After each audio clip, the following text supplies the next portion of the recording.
ہر stage پر ہر جگہ اللہ کے دین کا آوازہ بلند کرنا۔ اب قرآن کیا کہتا؟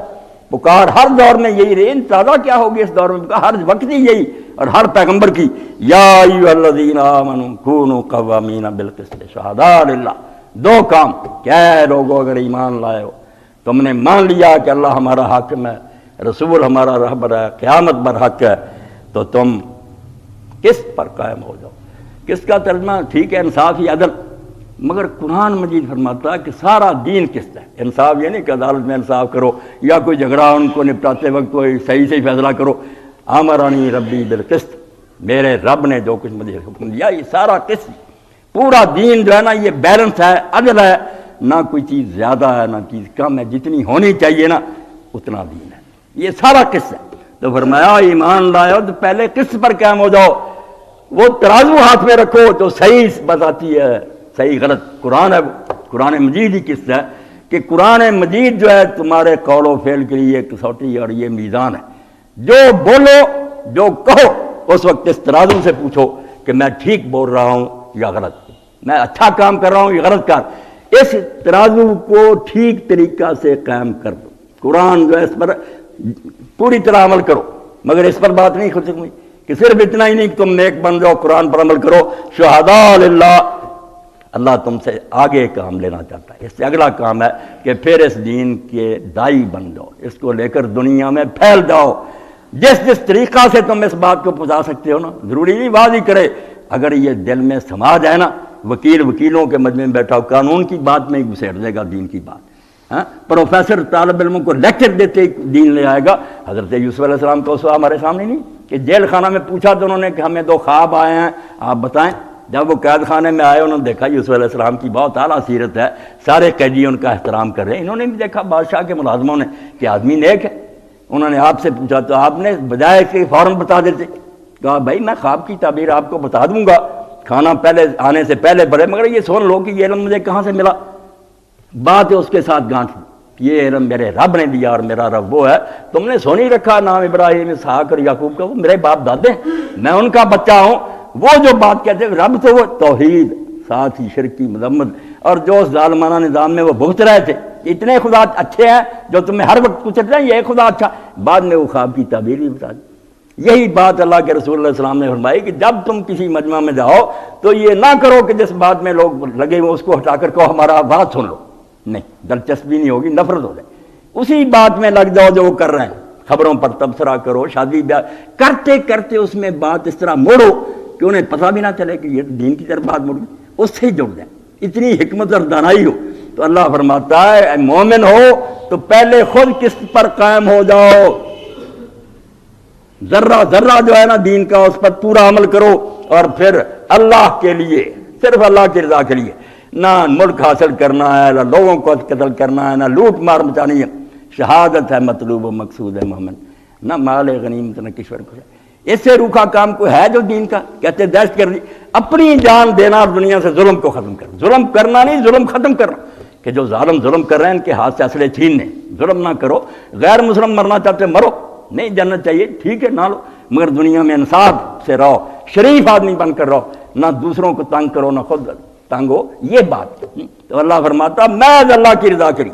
اب دیکھیں کہ کتنی نازک بات ہے کہ اللہ کے رسول علیہ السلام سے پوچھا، اللہ کے رسول ایک شخص میدان جنگ میں جاتا ہے کہ اپنی بہادری کا مظاہرہ کرے، ایک جاتا ہے کہ مال غنیمت کی رسی حاصل سے کرے، کوئی اپنی قوم اور برادری کے لیے جاتا کہ آج میں ان کا ساتھ دوں گا، کل میرا ساتھ کون دے گا؟ فرمایا سارے کتے کی موت مرتے ہیں، ان میں سے کسی کا جہاد فی سبیل اللہ نہیں ہے، جہاد فی سبیل اللہ صرف اس کا لتکون کلمۃ اللہ علیہ، اس لیے گیا کہ میں نے اپنی جان دے کر اللہ کا بول بالا کرنا، دین جو ہے اس کو غالب کرنا۔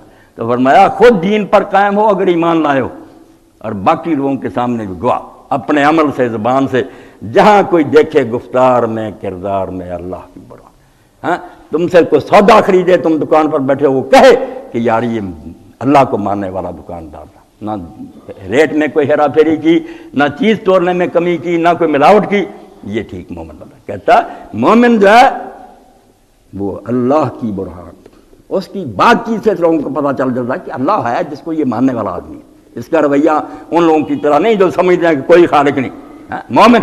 تو فرمایا دین پر قائم ہو جاؤ، لوگوں کے سامنے اس کو پیش کرو، اور اب دو خطرے ہیں دین کو پیش کرنے میں. ایک ہے میلان کہ ہمارا جھکاؤ کسی طرف ہو، ہمارا کوئی اپنا فائدہ ہو، ہمارے رشتہ داروں دوستوں کا فائدہ. ایک خطرہ ہوتا ہے انحراف کہ ہم کسی کے دشمن ہیں. اس وقت بھی انصاف پر قائم نہیں رہ سکتے. امریکہ سے ہماری دشمنی ہے، روس سے، ہم غلط فیصلے کرتے جائیں گے، انصاف نہیں کریں گے. جتنی غلطی ہے وہ کہو، اپنی طرف سے جھوٹ نہ کرو. اللہ نے دو موقعوں پر یہ آیت اتاری ہے اور دونوں خطروں کا علاج کر دیا کہ محبت کی وجہ سے گمراہ ہونا نہ ہونا، دین پر قائم رہو، دنیا کے سامنے گواہی دو. ولو علی انفسکم، بے شک وہ حق پر چلنا تمہارے نقصان میں ہو، تمہیں ہی نقصان پہنچا، پھر بھی صحیح بات کرو. تمہارے اول والدین ماں باپ کو نقصان پہنچ رہا ہو، اقربین یا رشتہ داروں کو پہنچتا. یہی تھا نا، محبت کی وجہ سے آدمی پھسل جائے، ان کے حق میں فیصلہ دے دے. فرمایا نہیں، دین نہیں چھوڑنا، بے شک تمہارا اپنا نقصان ہو، تمہارے رشتہ داروں کا. ان یکن غنیا او فقیرا فلا اولی بہما، اور یہ بھی نہیں سوچنا کہ یہ باثر آدمی ہے، امیر آدمی، اس کے حق میں قانون دوسرا کوئی اور بات ہے، یہ غریب مسکین ہے، اس کو کچل دو، حدود نافذ کر دو. یہ بھی ظلم نہ. یہ کام بھی یہودیوں نے کیے تھے نا، ان کے عالموں اور حاکموں نے. وہی خطرے اللہ بتا رہا کہ کوئی رشتہ داری میں ڈوب جائے گا، دوستیوں میں، کوئی امیر غریب میں فرق کر دے گا. قربان جائیں، ہم پڑھ رہے ہیں رسول کریم علیہ السلام کی، کیوں نہ صلی اللہ علیہ وسلم کہیں. آپ نہیں اس لائق کہ ہم کہیں بارشیں رحمت کی آپ پر نازل. اور کون کہ مکہ فتح ہوا اور پہلا کیس ہی جو سامنے آ گیا کسی معمولی آدمی کا نہیں تھا. وہ فاطمہ تھی، مخزومیہ تھی، ابو جہل اور خالد بن ولید، اس خاندان، سارے مکے کے سردار، خود رسول اللہ کے والد کے بھی ننیال وہ بھی تھے. اب کیس آ گیا، چور تھی. حضور نے حکم جاری کیا کہ ہاتھ کاٹ. سارے لوگ جو تھے انہوں نے کہا یہ تو ساری عمر کے لیے بدنامی ہوگی، ہاتھ کٹا لیے پھرے گی. سارے کہیں چودھریوں کی بیٹی، کوئی سفارش ڈھونڈنی چاہیے. اب سفارش کے لیے نظر کس پر پڑی؟ حضرت اسامہ ابن زید رضی اللہ عنہ، جو حب و رسول اللہ کہلاتے تھے، رسول اللہ کے لاڈلے. ایک ران پر حضرت حسن ہوتے تھے، ایک پر اسامہ ہوتے تھے. نوجوان سے ان کو منا لیا. وہ گئے حضور علیہ السلام سے، انہوں نے کہا کہ ابا جی آپ تاوان جتنا جی چاہے لگا دیں، مگر یہ ہاتھ کاٹنا چھوڑیں. حضور صلی اللہ علیہ وسلم کو اتنے غصے میں کبھی نہیں دیکھا گیا جس طرح اس وقت ناراض ہوئے اور کہا اسامہ تم اللہ کی حدوں میں سے ایک حد کے بارے میں سفارش کرتے، اللہ کا قانون ہے ہاتھ کاٹنے کا، تم مجھے کہنے آ گیا ہو کہ اللہ کے رسول یہ قانون نافذ نہ کرو. اور خطبہ دیا اور کہا تم سے پہلے امتیں اسی لیے برباد ہوئی کہ انصاف کا ترازو جو تھا وہ اس کا نہیں انہوں نے حق رکھا. خیال امیر آدمی آیا چھوڑ دیا، غریب آیا اس پر سزا نافذ کر دی، برباد ہو گئے. اور اس وقت وہ جملہ کا جو آپ کی زبان مبارک سے نکل سکتا ہے کہ لا انا فاطمہ بنت محمد سارا قتلہ کتا تو یہ تھا، آج تو محمد رسول اللہ کی بیٹی فاطمہ نے بھی چوری کی ہوتی تو میں اس کا ہاتھ کاٹ دوں. تو اللہ کہتا نہ کسی سے تعلق کا خیال رکھنا، نہ بڑے اور چھوٹے کا لحاظ رکھنا. فلا تتبعوا الهوى ان تعدلوا، اپنی خواہشات کے پیچھے نہ چلنا ورنہ بے انصافی ہو جائے گی، انصاف ختم ہو جائے گا. جب بڑے چھوٹے کا فرق سامنے آ گیا، اپنے اور بیگانے کا آ گیا. وَإِن تَلْوُوا أَوْ تُعْرِضُوا فَإِنَّ اللَّهَ كَانَ بِمَا تَعْمَلُونَ خَبِيرًا. یاد رکھو موسیٰ علیہ السلام کی تورات میں بھی سب کچھ ہے، یہودیوں کو ہم نے بتایا تھا، مگر دو طریقوں سے اس کا برباد کیا. ایک لو لی اللسان، قرآن کہتا ہے یلبون بلسنتہم الکتاب، پڑھنے میں ہی شروع کر دیا، قرات بدل دو، قانون بدلنے شروع کر دیا. جیسے آپ دیکھتے ہیں جو چاہا قانون اپنی مرضی کا بنا لیا. پہلا یہ کام کیا کہ تورات وہی رہی، قرات بدل دی. ہمارے دور میں ایک نمونہ آپ کو دیتا ہوں، بہت بڑے عالم سے اس نے کہا یار تم کیا پڑھتے ہیں انما انا بشر مثلکم، کہ رسول صرف تمہاری طرح کا بشر ہے. انما ملا کر لکھا ہوا صرف. انہوں نے کہا نہیں، انا رگ پڑھو، مانا ہی بدل گیا کہ بے شک میں تمہاری طرح کا بشر نہیں ہوں. قرآن کا طرح بشر ہے، بدل گیا. اللہ نے کہا اگر تم نے اس طرح زبانیں موڑ کرنا لفظ ہی بدل دیے تو قانون ہی تبدیل ہو گیا.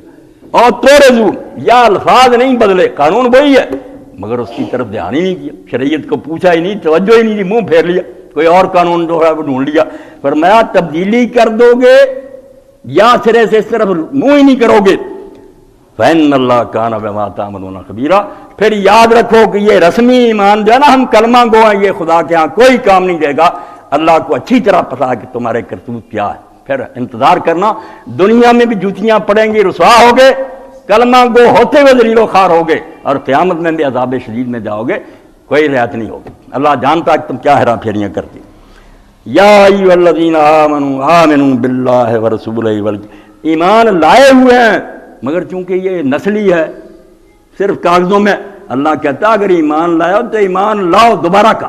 اب بھی جو پکارا میں اللہ کی قسم یہ کہتا ہوں کوئی انقلاب نہیں آئے گا جب تک تجدید ایمان کی دعوت نہیں ہوگی. ہم یہ فرض جو کر لیتے نا، جیسے مولانا مودودی رحمۃ اللہ علیہ نے تجدید احیاء دین میں کہا کہ سید احمد شہید کی تحریک روز روز برپا ہوتی. اس کے جو ساتھی تھے اللہ ان پر وہ ایسے معلوم ہوتا تھا صحابہ کرام کے کافرے کے بچھڑے ہوئے لوگ ایسے متقی پر ہار گئے. ہارے اسی لیے کہ سمجھ لیا کہ ایک پٹھان دیندار ہے، مومن ہے، مسلم ہے، شرعی قانون نافذ کرنا تیار نہیں کیا تھا. معاشرے تختہ ہی اٹھ دیا. قاضی انہوں نے ایک دن قتل کر دیے، زکوٰۃ وصول کرنا مار دی. اب ہم بھی جو یہاں سے کام شروع کرتے ہیں نا کہ یہ سب مومن ہی رہ رہے ہیں، ان کو آگے کی بات بڑھاؤ، اسلامی نظام بڑھاؤ، اور یہاں تو ایمان ہی ہے نہیں. ایمان ہی گم ہو گیا. ایمان پیدا کر، یقین پیدا دوبارہ ان میں کیا جائے کہ اللہ ہے، دلیلوں سے، صرف رسمی نہیں، منہ سے تو کہیں گے مگر کتنے ہیں یقین جانے پڑھے لکھے جو اپنی مجلسوں میں بیٹھ کر کہتے ہیں یہ باتیں بنی ہیں. کہاں ہے خدا؟ دنیا اپنے آپ بنی چل رہی. کون سا رسول ہے؟ وہ ایک زیادہ سے زیادہ بہتر سیاستدان تھا اپنے دور میں، اس نے کامیابی حاصل، کوئی ہدایت نہیں ہے، آخرت کوئی نہیں. بڑے بڑے پڑھے لکھے دانشور یہ بکواس کرتے، ایمان ہی نہیں. تو اللہ کہتا اگر ایمان کے دعوے دار ہو تو ایمان لاؤ.